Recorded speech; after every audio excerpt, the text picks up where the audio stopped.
রেকর্ডিংটা চালু করছি, হ্যাঁ, সেজন্য আপনাদের মনে হবে রিপিট কিছু বলছে। হরে কৃষ্ণা। বলি, হরে কৃষ্ণা, আপনাদের সকলকে স্বাগত জানিয়ে আবার একটা নতুন সেশনের জন্য আমরা শুরু করছি। এতদূর পর্যন্ত আমরা যে যাত্রা শুরু করেছিলাম 15 দিন আগে, আজকে 15তম দিন। আমরা 13টা অধ্যায় আমরা অলরেডি পড়ে ফেলেছি। আহ, বোঝার চেষ্টা করছি, হয়তো কিছুটা বুঝছি কিছুটা বুঝতে পারছি না। এবং তারপরে আমরা 13 নম্বর অধ্যায় শেষ করেছি, এবার 14 নম্বর অধ্যায়ে পদার্পণ করব। তার মানে ভাগবত গীতার আমরা কর্মযোগ দেখেছি 1 থেকে 6 নম্বর চ্যাপ্টার পর্যন্ত। 7 থেকে 12 পর্যন্ত আমরা ভক্তিযোগ পড়েছি। তারপরে এখন আমরা জ্ঞান যোগ পড়ছি, জ্ঞান যোগের প্রথম অধ্যায় হয়ে গেছে। দ্বিতীয় অধ্যায়ে আজকে প্রবেশ করব। তো আমরা অ্যাকচুয়ালি কি শিখছি এখন থেকে? আমরা ভগবত গীতা যতদিন থেকে শুরু করেছি আমরা কি শিখছি? আমরা 5টা বিষয়ের উপরে আমরা অধ্যয়ন করছি। 5টা বিষয় কি? প্রথমত হচ্ছে ঈশ্বর। ঈশ্বর সম্বন্ধে আমরা বিশদ ভক্তি যোগে আমরা ঈশ্বর সম্বন্ধে পড়লাম। 2 নম্বর হচ্ছে আত্মা বা জীব। জীব সম্বন্ধে আমরা 2 নম্বর চ্যাপ্টারে অনেকটা পড়েছি। তারপরে আমরা পড়লাম কর্ম সম্বন্ধে। কর্মযোগের মধ্যে কর্ম সম্বন্ধে আমরা সকাম কর্ম, নিষ্কাম কর্ম, অকর্ম, বিকর্ম, সকর্ম পড়েছি আমরা। এবার আমরা জ্ঞান যোগের মধ্যে ঢুকে আমরা কি করব? আমরা কালকে আমরা প্রকৃতি সম্বন্ধে পড়েছি। আর কি বাকি রইলো? আমাদের সময়। তো ওই সময়ের অন্তরালে সময়টাও আমরা পড়ে ফেলবো। তাহলে আমরা যে জিনিসগুলো নিয়ে পড়ছিলাম আপনারা আবার আমার সঙ্গে বলবেন: ঈশ্বর, জীব, পরমেশ্বর, জীব, সময়, কর্ম এবং কাল, কর্ম এবং প্রকৃতি। এই 5টা বিষয়ের উপরে আমরা পড়াশোনা করছি। কালকে আমরা প্রকৃতির উপরে পড়েছি। প্রকৃতি কি? প্রকৃতি থেকে কিভাবে আমাদের মধ্যে গুণের সঞ্চার হয়, আর সেই গুণগুলো আমাদের কোথায় নিয়ে যায়, উচ্চগতি না নিম্নগতিতে আমরা পড়েছি। ঈশ্বরাস ইস পুরুষঃ প্রকৃতিস্থ হি ভুঙ্ক্তে প্রকৃতি জান গুণান কারণং গুণ সঙ্গস্য সদসজ্জনী জন্মেষু। 13-22 আমরা পড়েছি। তো এইভাবে ভগবান অর্জুনকে জ্ঞান দিচ্ছেন যে ভক্তিযোগে যে কথাগুলো বলেছেন সেই কথাগুলোকে আরো সুদৃঢ় করার জন্য তিনি অর্জুনকে জ্ঞান দিচ্ছেন। তাই 13 নম্বর অধ্যায়ে অর্জুনকে অর্জুন 6খানা প্রশ্ন করেছিল। প্রশ্নগুলো কি ছিল? পুরুষ কি, প্রকৃতি কি, জীব কি, জ্ঞান কি, জ্ঞেয় কি, আর জ্ঞান কি, জ্ঞেয় কি, এই এই 6টা কোশ্চিন জিজ্ঞেস করেছিল। তো অর্জুনকে প্রত্যেকটা কোশ্চিনের উত্তর দিয়েছেন ভগবান। দেওয়ার পরে এইবার অর্জুন চলে এসছে পরবর্তীতে। এবার অর্জুনের মধ্যে প্রত্যেকবার শুধু সন্দেহ হয় আর অর্জুন একটা করে কোশ্চিন করে, আর ভগবান তার পরিবর্তে বলতে থাকেন। অর্জুনের কি বুদ্ধি এতই কম যে ভগবানকে বারে বারে জিজ্ঞেস করছে বুঝতে পারছে না বলে? না, অর্জুন আমাদের মতো মূর্খদের কাছে একটা সুযোগ পাইয়ে দেওয়ার জন্য অর্জুন বারবার জিজ্ঞেস করেছে, আর আমরা সেটাকে জানার চেষ্টা করছি। এবার অর্জুনের কথার পরিপ্রেক্ষিতে ভগবান উত্তর দিচ্ছেন, হ্যাঁ? ভগবান কি দিচ্ছে? আজকে অধ্যায়ের নাম হচ্ছে গুণত্রয় বিভাগ যোগ। কি গুণত্রয়? মানে গুণ মানে হচ্ছে আমরা সেটা পড়বো, আর ত্রয় মানে হচ্ছে তিনটে তিনটে গুণের ব্যাপারে পড়বো। সেটার বিভাগ, কি কি বিভাগ আছে গুণের, সেইটার ব্যাপারে আজকে পড়বো। আর সেইটা জেনে আমরা ভগবানের সঙ্গে কিভাবে যুক্ত হব, সেই জন্য এখানে বলা হয়েছে গুণত্রয় বিভাগ যোগ, চতুর্দশ অধ্যায়। শ্রীভগবানুবাচ পরম ভূয়ো প্রবক্ষ্যামি জ্ঞানানাং জ্ঞান উত্তমম যো যো জ্ঞাতা মুনয় সর্বে পরং সিদ্ধিমত গতাঃ। কি বললেন ভগবান? বললেন যে পরমেশ্বর ভগবান বললেন পুনরায় আমি তোমাকে সমস্ত জ্ঞানের মধ্যে সর্বোত্তম জ্ঞান সম্বন্ধে বলছি। মানে এর আগে ভগবান কিন্তু দুবার বলে দিয়েছেন। কি কি বলেছেন? একবার বলেছেন ভগবান যে গোপন থেকে গোপনতম জ্ঞান বলবো, আর একবার 7 নম্বরে কি বললো? তোমাকে এমন জ্ঞান বিজ্ঞানের কথা বলবো যেটা বলার পরে তোমার আর বিশেষ কিছু শেখার প্রয়োজন হবে না। আবার ভগবান সেই একই কথা বলছেন। কি কথা বলছেন? যে পুনরায় আমি তোমাকে সমস্ত জ্ঞানের মধ্যে সর্বোত্তম জ্ঞান সম্বন্ধে বলবো, যা জেনে মুনিগণ পরম সিদ্ধি লাভ করেন। মুনিগণ সিদ্ধি লাভ করেন, তো আমরা কি করব? বলছে মুনিগণ সিদ্ধি লাভ করেন, তার মানে এটাই প্রমাণ করার জন্য যে এই জ্ঞান অর্জন করলে সে মুনি হোক আর না হোক, সেও সিদ্ধি লাভ করবে। ঠিক। 2 নম্বরে কি বলছে? ইদম জ্ঞানম ইদম জ্ঞানম উপাশ্রিত মম সাধ্য মতাগতা স্বর্গেऽপি নো পজায়ন্তে প্রলয়ে না ব্যথন্তি চ। এবার ভগবান আর একটা কি বললেন? এই জ্ঞান আশ্রয় করলে জীব, জীব মানে আমরা যারা জীবন্ত বস্তু। আচ্ছা, আত্মা জীবের মধ্যে পার্থক্য আপনাদেরকে বলেছি, শুনেছেন। আত্মা কি? আত্মা একদম পিওর, যখন তার কাছে কিছু নেই তখন তাকে বলা হচ্ছে আত্মা। আর আত্মা যখন এই ভৌতিক শরীর ধারণ করে আছে সমষ্টিগতভাবে, তখন তাকে বলা হচ্ছে জীব। বোঝা গেল? এটা মাথায় রাখবেন, যখন জীব বলবো তখন তার একটা শরীর থাকবে, তার ইন্দ্রিয় থাকবে, তার আহ আরো 24টা তত্ত্ব দিয়ে সে জীব তৈরি। ঠিক। কিন্তু আত্মা যখন বলবো, আত্মা একদম পিওর, তার মধ্যে কিচ্ছু নেই। ঠিক আছে।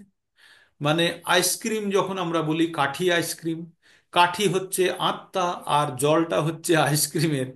কাঠির কাঠি যদি আমরা বলি তাহলে শুধু কাঠি বলবো, কিন্তু আইসক্রিম যখন বলবো তখন থাকবে জল জমানো, বরফটাও থাকবে, কাঠিটাও থাকবে। ঠিক।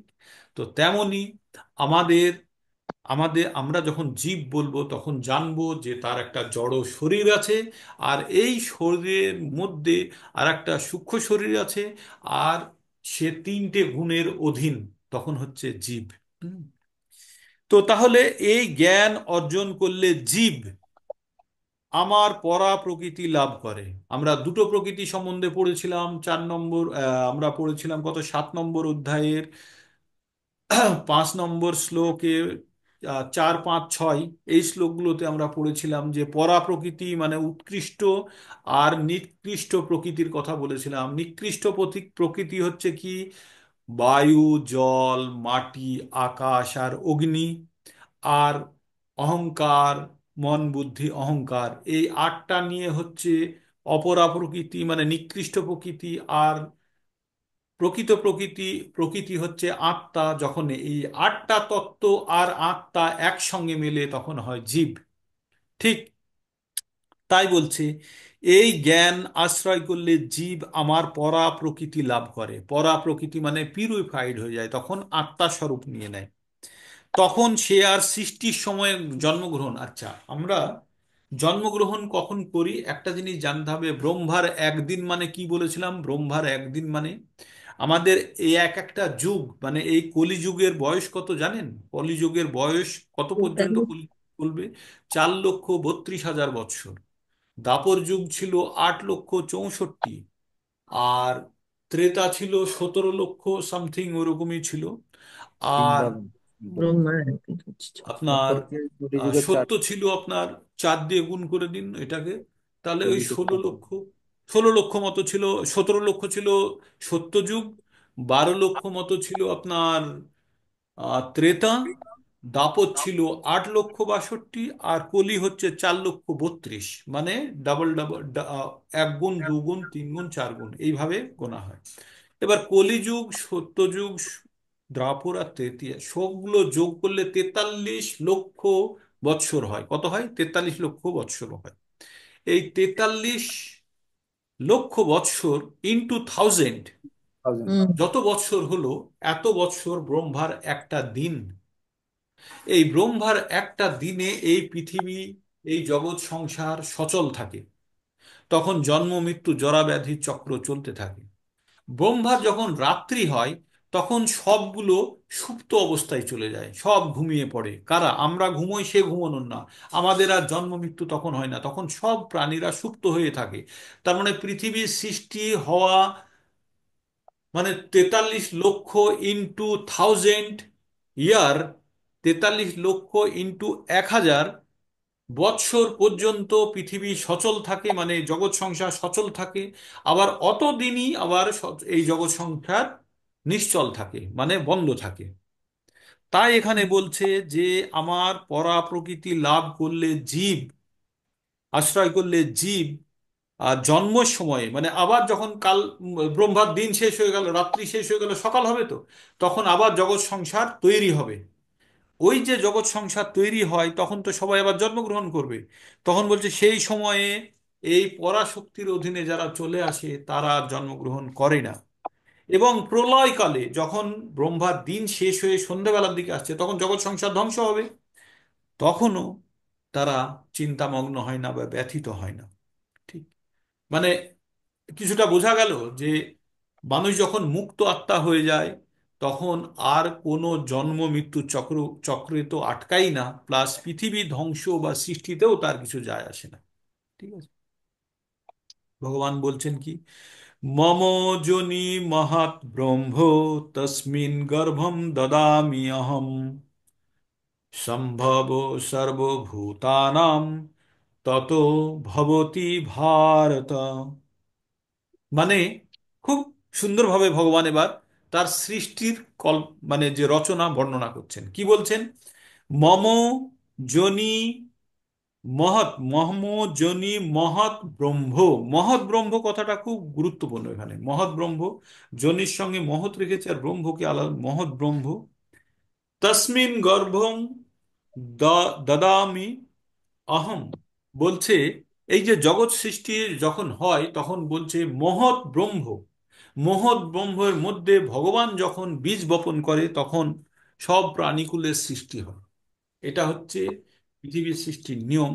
তাহলে ভগবান কি, ভগবান যখন এই মহৎ ব্রহ্মে যখন বীজ দেন তারপরে এই পৃথিবীর সৃষ্টি হয়। এখানে একটু ব্যাখ্যা শুনুন। জড়জগৎ সম্বন্ধে এটি ব্যাখ্যা, এটি একটি ব্যাখ্যা। ক্ষেত্র, ক্ষেত্রজ্ঞ, দেহ, আত্মা সমন্বয়ের ফলেই সবকিছু ঘটছে। কালকে বলেছি ক্ষেত্র কি আর ক্ষেত্রজ্ঞ কি। ক্ষেত্র মানে হচ্ছে এই শরীর, আর আত্মা হচ্ছে ক্ষেত্র। ক্ষেত্র এবং ক্ষেত্রজ্ঞের সমন্বয়ের ফলেই সবকিছু ঘটছে। জড় প্রকৃতি ও জীবাত্মার সমন্বয় স্বয়ং ভগবানের ইচ্ছার প্রভাবেই সাধিত হয়। মহত্তত্ত্ব সমগ্র জড় প্রকাশের সামগ্রিক কারণ। এই লাইনটা আন্ডারলাইন করে নিন। কি বলছে, মহৎ তত্ত্বই সমগ্র জড় প্রকাশের, আত্মপ্রকাশের সামগ্রিক কারণ। সামগ্রিক মানে সবকিছুর কারণ কে, বলছে মহৎ ব্রহ্ম। মহৎ ব্রহ্মে অ্যাকচুয়ালি মহৎ ব্রহ্ম বলা হচ্ছে প্রকৃতিকে, আর প্রকৃতিতে যখন বীজ দিচ্ছে ভগবান তখন সৃষ্টি হচ্ছে প্রাণীকুলের। আর প্রকৃতির তিনটে গুণ সমন্বিত জড় প্রকাশের সামগ্রিক উপাদানকে তখন বলা হয় ব্রহ্ম।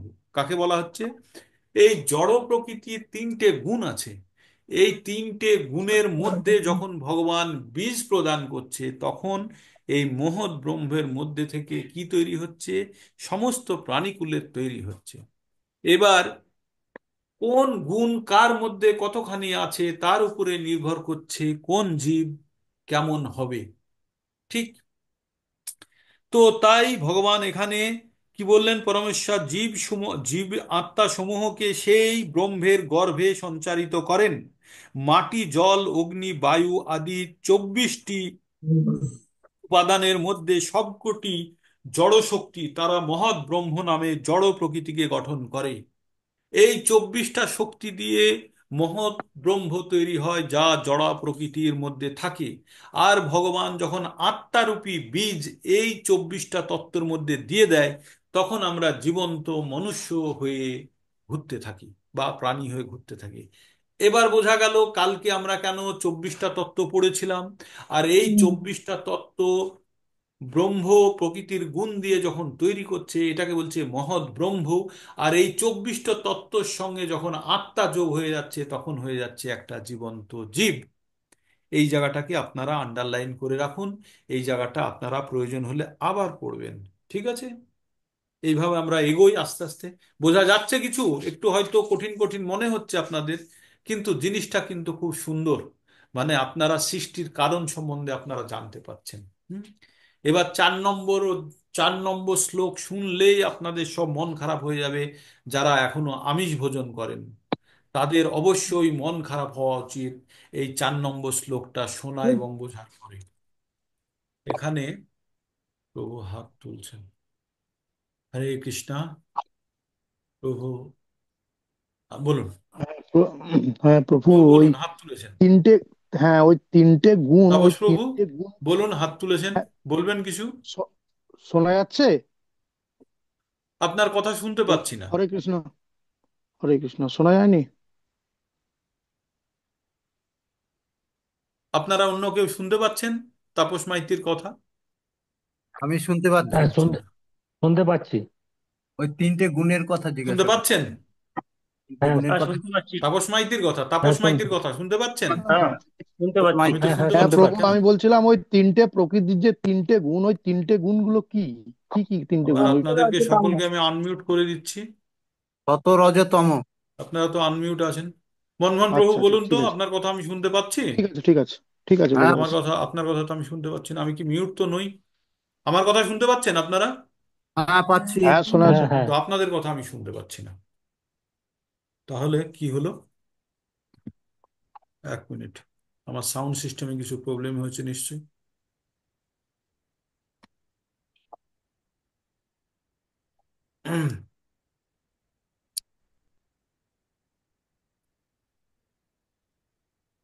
সত্যং সুখে সঞ্জয়তি রজো কর্মাণি ভারত, জ্ঞানমাবৃত তু তমস প্রমাদে সঞ্জয়ত্যুত। হে ভারত, এটি বলা হয়, শতগুণ জীবকে সুখে আবদ্ধ করে, রজগুণ জীবকে সকাম কর্মে আবদ্ধ করে এবং তমগুণ প্রমাদে আবদ্ধ করে। প্রমাদে আবদ্ধ করে। তারপরে রজস্তম রজ রজস্তম চ অভিভূয় সত্যম ভবতি ভারত, রজসত্যং তমশ্চৈব তমসত্যং রজস্তথা। এটা খুব ইম্পর্টেন্ট। আপনাদের একটা গল্প বলেছিলাম কুকুরের, মনে আছে? কুকুরের গল্প। তিনটে কুকুর আছে, তিনটে কুকুর সব সময় মারামারি করছে। যে কুকুর জেতে সেই কুকুর সেখানে রাজ্য শাসন করে। আর সে কোন কুকুরটা রাজ্য শাসন করবে? যে কুকুরটার যা গায়ে বেশি বেশি বুদ্ধি এবং বেশি জোর মাথায় আছে, বুদ্ধি এবং গায়ে শক্তি। বল আছে। এবার কোন কুকুরের গায়ে শক্তি আর মাথায় বুদ্ধি হবে? যে কুকুরকে আমরা যত্ন করব। তাহলে যে কুকুরকে আমরা যত্ন করব সেই কুকুর বেশি শক্তিশালী হবে। তার মানে আমাদের প্রত্যেকের ভিতরে রজতম আর শতগুণের তিনটে কুকুর বিদ্যমান। এবার আমি কোন গুণ দ্বারা এই আমার ভিতরের গুণগুলোকে লালিত পালিত করব, তার উপরে নির্ভর করছে আমার বহিঃপ্রকাশ হবে সেই গুণের দ্বারা। তার মানে আমি যদি রজগুণ সম্পন্ন ব্যক্তিদের সঙ্গে মেলামেশা করি, রজগুণ সম্পন্ন খাদ্য গ্রহণ করি, রজগুণ সম্পর্কিত কাজ করি, তাহলে আমার মধ্যে রজগুণের কুকুরটা শক্তিশালী হবে এবং সেই আমাকে পরবর্তীতে চালনা করবে। তেমনি তম এবং তেমনি শত। তাই বলছে এখানে, বলছে রজস্তম, রজস্তমশ্চ অভিভূয়। রজস্তম, রজগুণ আর তমগুণ পরাজিত হয় যখন সত্যম ভবতি ভারত, যখন শতগুণ প্রবল হয়। যখন শতগুণ প্রবল হয় তখন রজ এবং তম হেরে যায়। আবার বলছে রজ সত্যং তমশ্চৈব। আবার রজ তম যখন হেরে যায় তখন তম শক্তিশালী হয়।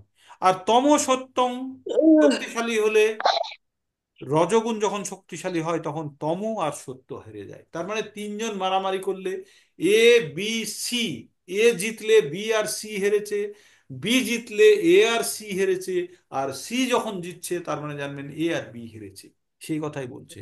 আমরা সকালে শতগুণের প্রভাবে থাকি, দিনের বেলাতে আমরা রজতে থাকি, সন্ধ্যেবেলা থেকে যখন আমাদের নিদ্রা প্রবলভাবে আসতে থাকে তখন আমরা তমগুণের আন্ডারে চলে যাই।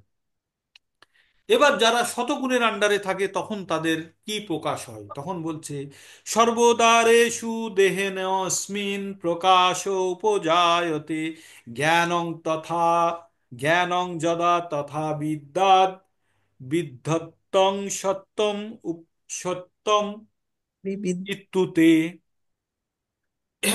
ইতুত্তুত।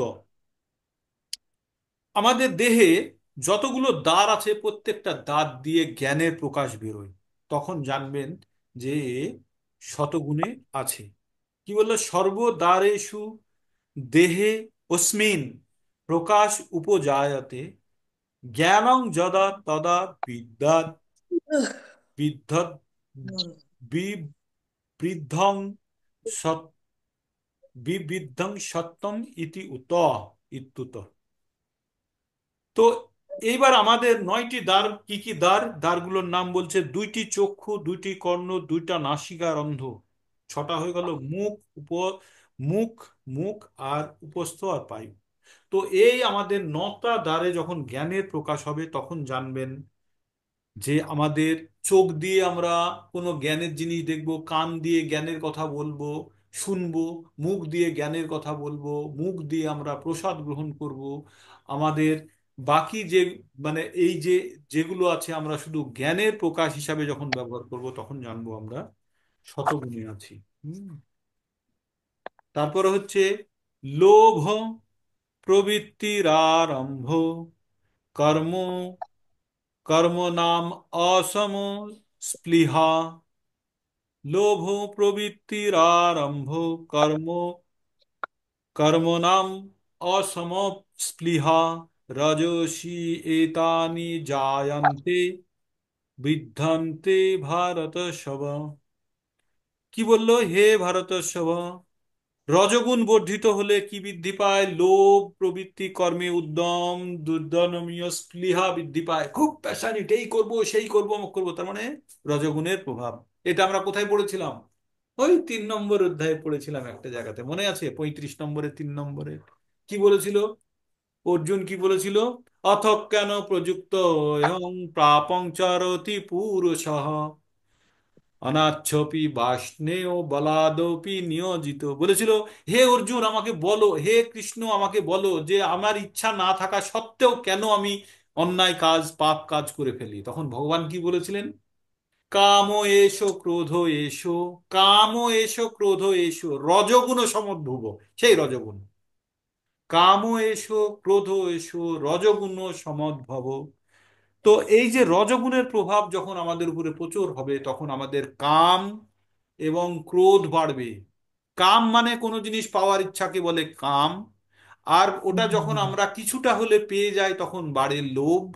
আর যদি না পাই তখন হয় ক্রোধ। তাহলে কাম, ক্রোধ আর লোভ তিনটে হচ্ছে নরকের দ্বার। আমরা পড়বো 16 নম্বর অধ্যায়ের 21 নম্বর শ্লোকে, এটাই পড়বো যে ত্রিবিধং, ত্রিবিধং নরকেশ্বদং দ্বারং নাশনাম আত্মভাব, আত্মভাব। তো ওটা আমরা পরে পড়বো। তো তার মানে আমাদের জানতে হবে শতগুণে যদি থাকি আমরা সাম এক্সটেন্ট বাঁচবো, রজতে থাকলে তো অবস্থা খুব খারাপ, তমতে থাকলে একদম গেছে। তমতে মানে একদম গেছে, আর রক্ষে নেই। তো তাহলে আমরা এখানে কি বলে, হে কুরুনন্দন, তমগুণে বর্ধিত হলে অন্ধকারাচ্ছন্ন। আচ্ছা, আমরা পড়লাম, আমরা কি পড়লাম? লোভ প্রবৃত্তি, কর্মে উদ্যম, দুর্দমনীয়, দুর্দম নিয় স্পৃহা বৃদ্ধি পায়, প্রচন্ড এনার্জি, অমক তমক সব তৈরি হয় যখন আমরা রজগুণে থাকি। তারপরেরটা কি বলছে? বলছে অপ্রকাশহ অপ্রবৃত্তি চ প্রমাদ মোহ এব চ তম তমসি এতানি জায়ন্তে বিদ্ধন বিবৃদ্ধে বিবৃদ্ধে কুরু বিবৃ- নন্দন। তো বিবৃদ্ধে মানে বর্ধিত হলে, বিবৃদ্ধে, বৃদ্ধে কুরু নন্দন। কি বলছে? হে কুরুনন্দন, তমগুণ বর্ধিত হলে অন্ধকার, লোকের মনে মধ্যে থাকে না, আমি অন্ধকার ভালো লাগে রে, আমার আলো সহ্য হয় না, তারা তমগুণে থাকে। নিষ্ক্রিয়তা মানে লেজি ভাব, অলস। তারপরে প্রমাদ, ভুলভাল বলা। আর মোহ মানে সে যেন মোহাচ্ছন্ন হয়ে আছে, এই নেশা করলে যেমন হয় তেমন। এবার, এবার কি বলছে? এটা তো আমরা 3টে গুণের বলে দিলাম যে সত রজ তম গুণের প্রভাবে আমরা কি করি। তারপরে আরো বলছে, যদা সত্যে প্রবৃদ্ধে তু প্রলয়ং আতি দেহভূত, তদো তদা তদা উত্তম বিদাম লোকান অমলান প্রতিপদ্যতে। শতগুণ বৃদ্ধিকালে দেহ ত্যাগ করলে দেহধারী জীব মহর্ষিদের মতো নির্মল উচ্চতর লোকসমূহ লাভ করে। যারা শতগুণে থাকে তাদের যদি মৃত্যু হয়, তারা এই ভূলোকে জন্মগ্রহণ করবে না, তারা কোথায় যাবে? উচ্চ লোকে যাবে। কোন লোকে বলছে? মহর্ষিদের নির্মল উচ্চতর লোকসমূহ লাভ করেন কে? যারা শতগুণে মৃত্যুবরণ করে। তার মানে আমরা যদি ভক্তি করতে নাও পারি, আমাদের কমপক্ষে শতগুণে এসে থাকা উচিত। যেন আমাদের পরবর্তীতে আমাদের আর পতন না হয়। হুম। তারপরে এবার কি বলছে? রজসী প্রলয়ং গত্তা কর্ম সঙ্গিষ্ণু জায়তে তথা পলিয়নস তথা প্রলীনস্ত তমসি প্রলনিস্তমসি মূঢ়া জনীষু জায়তে। কি বলছে? যারা রজগুণে মৃত্যু হলে কর্মাসক্ত মনুষ্যকুলে জন্ম হয়। রজগুণে মৃত্যু হলে কর্মাসক্ত মানে শূদ্র শ্রেণীতে জন্ম হবে, অথবা তমগুণে মৃত্যু হলে, না, রজগুণে মৃত্যু হলে মনুষ্যকুলে জন্ম হবে যেখানে কর্ম করতে চায়। কর্ম কারা করতে চায়? শূদ্র। যে কর্ম, আমাকে কাজ দাও, কাজ দাও, কাজ দাও, নাহলে আমি পাগল হয়ে যাচ্ছি। এই কর্ম শ্রেণীতে জন্মগ্রহণ করার জন্য সে রজগুণে থাকলে মনুষ্যকুলে কর্মাসক্ত হয়ে জন্মগ্রহণ করবে। আর তেমনি তমগুণে যদি মৃত্যু হয় তাহলে পশুজন উঠে, মানে ফল করে গেছে, আর রক্ষে নেই, তাদের পশু জনিতেই যেতে হবে। এবার এইটাই আমরা 18-তে পড়বো। 18 নম্বর চ্যাপ্টার, এই 18 নম্বর শ্লোকে এই একই কথা পড়বো। তার আগে আরো একটু আছে। ষোলো, কর্মং কর্মণ কর্মণঃ সুকৃতি সুকৃতস্য আহু সাত্বিকম নির্মলা ফলম রজস তু ফলম দুঃখম অজ্ঞানম তমস ফলম। কি বলছে? সুকৃতি সম্পন্ন সাত্বিক কর্মের ফলকে নির্মল বলে। সুকৃতি সম্পন্ন সাত্বিক কর্মের ফলকে নির্মল, রাজসিক কর্মের ফলকে দুঃখময় এবং তামসিক কর্মের ফলকে অজ্ঞান বলা হয়। তিনটে জিনিস জানতে হবে। সুকৃতি সম্পন্ন সাত্বিক কর্মের ফল নির্মল, মানে শতগুণে থেকে যদি কেউ কর্ম করে সেটা নির্মল হবে, তাতে কোনো কলুষতা থাকবে না। রাজসিক কর্মের ফলকে বলা হয় দুঃখময়। রাজসিক কাজ করার ফলে প্রথমে আনন্দ পায় কিন্তু পরে দুঃখ। আর সাত্বিকে কি হয়? প্রথমে হয়তো কষ্ট কিছুটা লাগে কিন্তু পরে সুখ। আর তমতে প্রথমেও সুখ নেই, পরেও সুখ নেই। ঠিক। তো সেটাকে বলা হয় অজ্ঞান। এবার আমরা যখন এই প্রসাদ লাগাই তখন বলি না, নমো ব্রহ্মণ্য দেবায় গো ব্রাহ্মণ্য হিতায় চ জগদ্ধিতায় কৃষ্ণায় গোবিন্দায় নমো নমঃ। হে গোবিন্দ, হে কৃষ্ণ, তুমি গাভী ও ব্রাহ্মণদের হিতাকাঙ্ক্ষী এবং তুমি সমগ্র মানব সমাজ এবং সমগ্র জগতের হিতাকাঙ্ক্ষী, তোমায় প্রণাম করি। এটা বিষ্ণু পুরাণের একটা শ্লোক। তারপরে 17 নম্বরে কি বলছে? সত্তাৎ সঞ্জয়তে জ্ঞানং রজসা লোভ এব চ প্রমাদ মোহ তমস ভবত অজ্ঞানমেব চ। কি বললেন ভগবান? বললেন শতগুণ থেকে জ্ঞান। শতগুণে থাকলে কি উৎপন্ন হবে? আমাদের জ্ঞান হবে। আপনারা এখন সবাই শতগুণে বসে আছেন, এখন যে অবস্থায় আছেন সবাই শতগুণে আছেন। কি বলছে? শতগুণে সত্তাৎ সঞ্জয়তে উৎপন্ন করে জ্ঞানম। শতগুণে থাকলে জ্ঞান উৎপন্ন হয়। রজগুণে থাকলে কি হয়? লোভ, কাম এষ ক্রোধ এষ রজগুণ সমদ্ভুব। তো রজগুণে থাকলে কি হয়? লোভ। আর তমগুণ থেকে কি হয়? অজ্ঞান। আর এই অজ্ঞান, প্রমাদ ও মোহ। প্রমাদ মানে হচ্ছে ভুল করা, আর মোহ মানে হচ্ছে যে ভুলভাবে কোনো জিনিসে আকৃষ্ট হয়ে যাওয়া। হুম। এইবার 18 নম্বর সেই জগৎ, মানে আপনার জগৎ কোন জগতে যাবে সেই জগৎ পাওয়ার শ্লোকটি আমরা এবার বলবো। ঊর্ধ্বং গচ্ছন্তি শতস্থা মধ্যে তিষ্ঠতি রাজসা জঘন্য গুণ বিত্তিস্থা অধগচ্ছন্তি তামসা। ঊর্ধ্বং গচ্ছন্তি শতস্থা, যারা শতগুণে মরবে তারা কোথায় যাবে? ঊর্ধ্বে যাবে। ঊর্ধ্বে মানে এই ভূলোক থেকে উচ্চ লোকে যাবে। এই শ্লোকটা চাইলে আপনারা মুখস্থ করতে পারেন, খুব গুরুত্বপূর্ণ। নিজেকে বারে বারে শোনাতে পারবেন। ঊর্ধ্বং গচ্ছন্তি শতস্থা, যারা শতগুণে থাকবে তাদের ঊর্ধ্বগতি হবে। মধ্যম তিষ্ঠতি রজসা, যারা রজগুণে থাকবে তারা এই ভূলোকে, এই পৃথিবীতেই থাকবে। জঘন্য গুণ বৃত্তিস্থা, যাদের জঘন্য গুণ, যারা পশু হত্যা করে, যারা কসাই, তাদের কি হবে? জঘন্য গুণ বৃত্তিস্থা অধগচ্ছন্তি তমসা। আর ওই জঘন্য গুণ ব্যক্তিরা যারা তমসে আছে তাদের অধগচ্ছতে হবে, তারা পতন হয়ে পশুজনিতে যাবে। ঠিক নয়?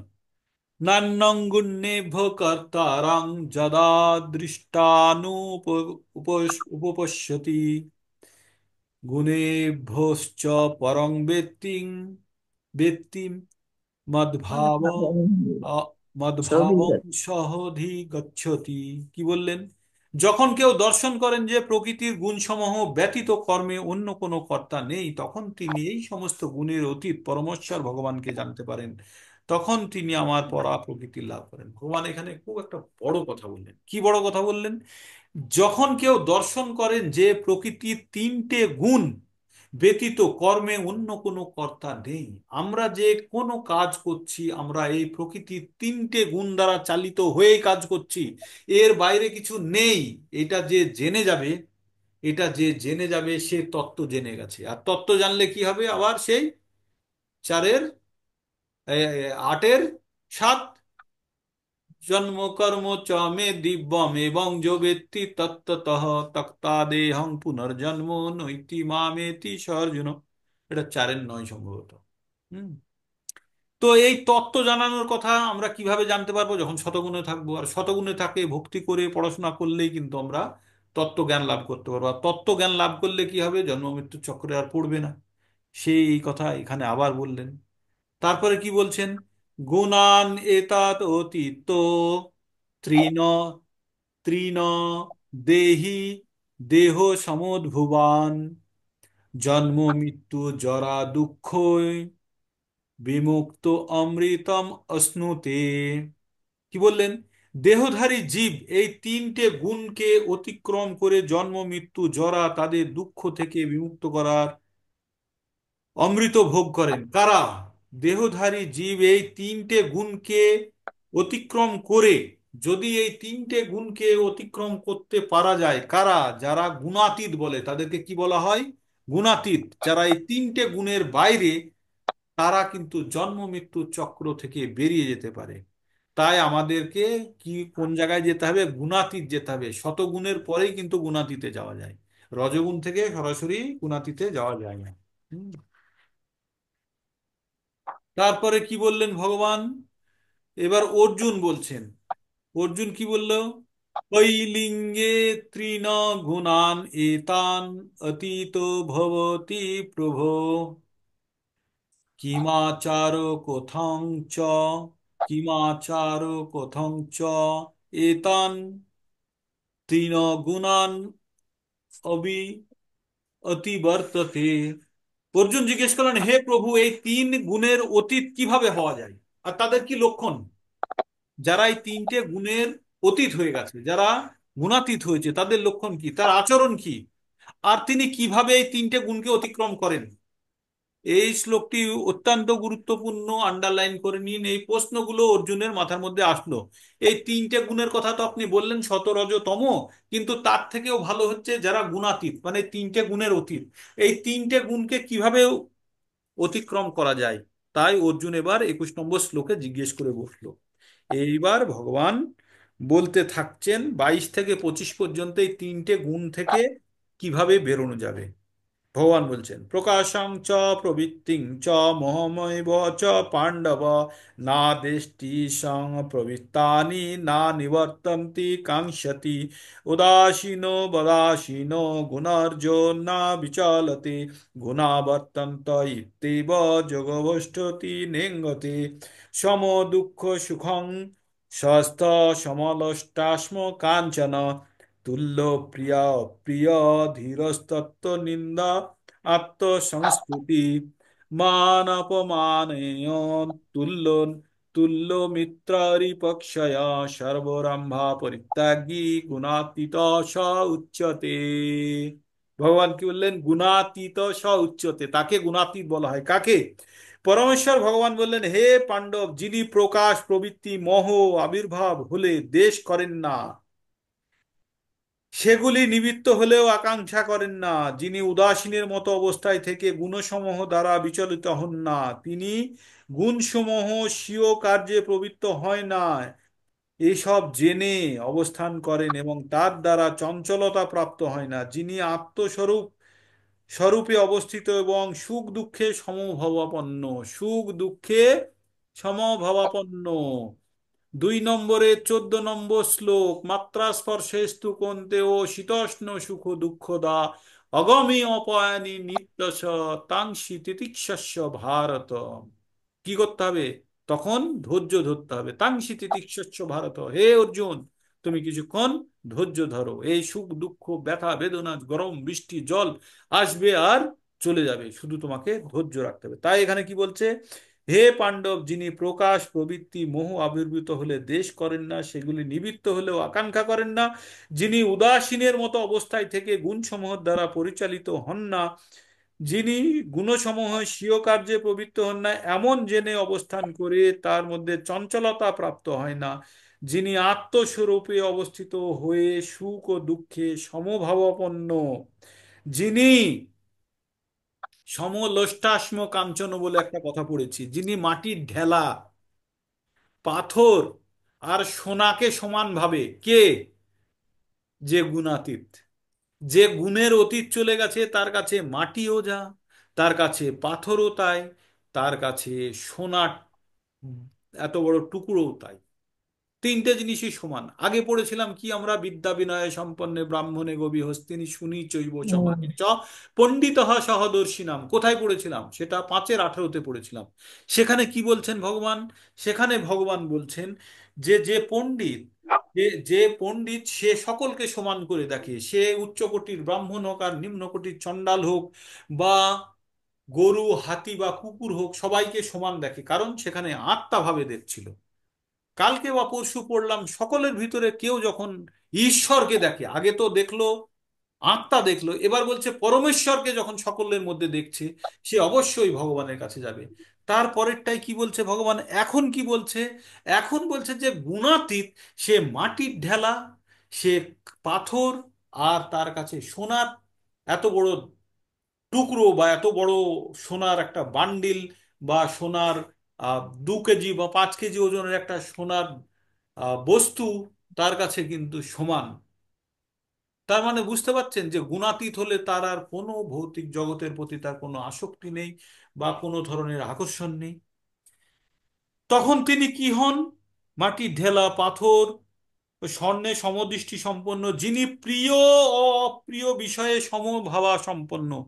মানে প্রিয় জিনিসও যা তার কাছে, অপ্রিয় জিনিসও তাই। মানে তার কাছে মিষ্টিও যা তেতো তাই, শুকনো রুটিও যা রান্না রুটিও তাই। মানে কোনো জিনিসে তার কাছে আর কিছু যায় আসছে না। তিনি ধৈর্যশীল, নিন্দা স্তুতি মান অপমানে সমভাবাপন্ন। তিনি শত্রু ও মিত্রের সঙ্গে একই রকম ভাবনা রাখেন। যিনি অপমানে সমভাবাপন্ন এবং সমস্ত কর্মত্যাগ পরিত্যাগ করেন, তিনি গুণাতীত বলে পরিচিত। তো গুণাতীত হওয়া কি কঠিন, বুঝতে পেরেছেন? যার মানে একদম টোটালি সন্ন্যাসী হয়ে গেছে, যে তারা কিন্তু গুণাতীত হয়ে যেতে পারে কোনো জিনিসে, যদি প্রকৃতপক্ষে যদি এই কথাগুলো কেউ যদি মেনটেন করে, তাহলে বাড়িতে থেকেও সে গুণাতীত হতে পারে। এইভাবে আমরা প্রায় শেষের দিকে চলে এসেছি। 26 নম্বর শ্লোক। এবার গুণাতীত হওয়ার পদ্ধতি কি? এই যে গুণাতীত হওয়ার পদ্ধতি কি ভগবান বলছেন, মাং চ যো অবিবে মাং চ যো অব্যভিচারেণ ভক্তি যোগেন সেবতে সগুণান সমতিত্যৈতান ব্রহ্ম ভূয়ায় কল্পতে। ভগবান বলছে যিনি ঐকান্তিক ভক্তি যোগের দ্বারা আমার সেবা করেন, তিনি প্রকৃতির সমস্ত গুণকে অতিক্রম করে ব্রহ্মভূতে উত্তীর্ণ হন। এই তো উত্তর দিয়ে দিল ভগবান। এই এতগুলো গুণ আনতে হবে, এই করতে হবে, সেই করতে হবে, সব গুণ অটোমেটিক চলে আসবে। দাদামি বুদ্ধি যোগম তামি আনু মায়ুপায়ন্তিতে। ভগবান কি বলেছিলেন? অহম সর্বস্ব প্রভাব মত্ত সর্বং প্রবর্ততে ইতিমত্তা ভজন্তে মাম বুধা ভাব সমন্বিতা। ভগবান কি বলেছিলেন? তখন তারপরে ভগবান কি বলেছিলেন? মচ্চিত্তা মদ্গতা প্রাণা বোধায়ন্ত পরস্পরম কথায়ন্তশ্চ মাং নিত্যম তুষ্যন্তি চ রমন্তি চ। তারপরে কি বললো? তেষাং সতত যুক্তনাং ভজতাং প্রীতিপূর্বকম দদামি বুদ্ধি যোগম তাম ইয়েন মায়ুপায়ন্তিতে। মানে চতুশ্লোকী গীতার 3 নম্বর শ্লোকটিতে এই কথাগুলোই বলা আছে। কি বলা আছে 3 নম্বরে? তেষাং সতত যুক্ত নাম ভজতাং প্রীতিপূর্বকম, মানে এইভাবে সব সময় আমার সঙ্গে যুক্ত হয়ে আমার ভজনা করে। কখন? সর্বদা। ভজতাং প্রীতিপূর্বকম মানে ভালোবেসে করতে হবে, এমন না এই ভগবান প্রসাদ নিয়ে নে, না। ভগবান তুমি যদি প্রসাদ নাও তাহলে আমার জীবন ধন্য হবে। তো ভগবানকে এইভাবে যদি কেউ অ্যাপ্রোচ করে তখনই সে ব্রহ্মভূতে পৌঁছবে, ব্রহ্মভূতে যখনই পৌঁছে যায় তখন সে গুণাতীত হয়ে যায়। সে কথাই বললো। তাই ভগবান কি বললেন, মাং চ ব্যভিচারেণ ভক্তি যোগেন সেবতে সগুণান সমতীতান ব্রহ্ম ভূয়ায় কল্পতে। যিনি ঐকান্তিক ভক্তি যোগে সহকারে আমার সেবা করেন, যিনি সমস্ত প্রকৃতির গুণকে অতিক্রম করে ব্রহ্ম স্তরে উন্নতি হন, উন্নতি উন্নীত হন। এবার এবার ভগবান ব্রহ্ম সম্বন্ধে কিছু বলছেন। ব্রহ্মণ হি প্রতিষ্ঠাহম অমৃতস্য অব্যয়স্য চ শাশ্বতশ্চ ধর্মস্য সুখস্য ঐকান্তিস্য ঐকান্তিকস্য চ। আমি নির্বিশেষ ব্রহ্মের প্রতিষ্ঠা ও আশ্রয়। ব্রহ্মর কাছে ভগবান সবাই আশ্রয় চাই। এবার ব্রহ্ম কারো আশ্রয় আছে, ব্রহ্ম কারো আশ্রয় আছে, সেটা ভগবান কি বলছেন, আমি নির্বিশেষ ব্রহ্মের প্রতিষ্ঠা এবং আশ্রয়। নির্বিশেষ ব্রহ্মা যদি কেউ প্রতিষ্ঠা করে থাকে সেটা ভগবানই প্রতিষ্ঠা করেছে। এবং ভগবান কি বলছে, আমি নির্বিশেষ ব্রহ্মের প্রতিষ্ঠায় বা আশ্রয় এবং অব্যয় অমৃতের শাশ্বত ধর্মের ঐকান্তিক সুখের আমি আশ্রয়। এবং আমি সুখ গ্রহণ করতে পারি। এই রকম একটা ঐকান্তিক ইচ্ছা যাদের মধ্যে আছে, নির্বিশেষ ব্রহ্মের আশ্রয় গ্রহণ করলে কিন্তু ঐকান্তিক সুখ, শাশ্বত সুখের একটা পাওয়ার জায়গা তৈরি করতে পারে। 27, ব্যাস শেষ। এবার কি হলো, আমাদের ভগবদ গীতার 14 নম্বর অধ্যায়ে আমাদের প্রকৃতির 3টে গুণ আর তার প্রভাব আর তার থেকে কিভাবে বেরোনো যাবে তার পদ্ধতি নিয়ে আমরা আলোচনা করলাম। আমি খুব আশা করি আপনারা প্রত্যেকে একটু একটু করে বুঝছেন। আমি জানি একদিনে একদমই সম্ভব নয়। এই চ্যাপ্টারের 27টা শ্লোক কমপক্ষে 27 দিন ক্লাস নেওয়া উচিত, 1 ঘন্টা করে, তবেই যদি কিছু ভেতরে ঢোকে। হুম? তো এই বলে আজকের মতো এখানেই আমাদের প্রোগ্রাম শেষ করছি। হরে কৃষ্ণ কৃষ্ণ কৃষ্ণ হরে হরে, হরে রাম রাম রাম হরে হরে। বঞ্শাকল্পতরুভ্যশ্চ কৃপা সিন্ধুভ্য এব চ পতিতানাং পাবনেভ্যো বৈষ্ণবেভ্যো নমো নমঃ।